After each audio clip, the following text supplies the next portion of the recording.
Ndugu zangu, katika dunia hii kuna vitu vinavyopita ni vya ajabu sana. Na kuna watu wanaishi kwa sababu ya shida za watu wengine. Huyu bwana anaenda kuwawekea hapa. Mamake alifariki miaka 3 iliyopita. Lakini alichunga maiti ya mamake ndani. Kwa hiyo miaka 3 alikuwa kila mwisho wa mwezi anaenda kupokea pesa za mamake 3,000 za euro. Lakini siku moja watu wakamstukia wakasema, huyu mama anakuja hapa kuchukua hizi pesa. Ni kama afanani yule mama ambao sisi tunamzoea hapa, yule bibi kizee wa miaka 82. Yaani yeye alikuwa anajigeuza kama mzee kabisa. Lakini siku moja yule bwana alienda pale anavaa kama mama yake kabisa, anajipodoa. Alivyofika pale kwenda kuongeza muda wa kadi ya yule mama, wakamwambia ile kadi tayari muda wake umepita na haitumiki tena.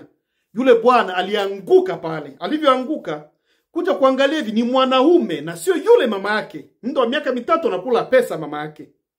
Polisi ikaitwa kufanya uchunguzi, wakakuta maiti, amehifadhi maiti ndani ya nyumba ya mama yake, na yeye huku nje anakula pesa kila mwisho wa mwezi euro 3,000 za mama yake alikuwa anaenda kupokea.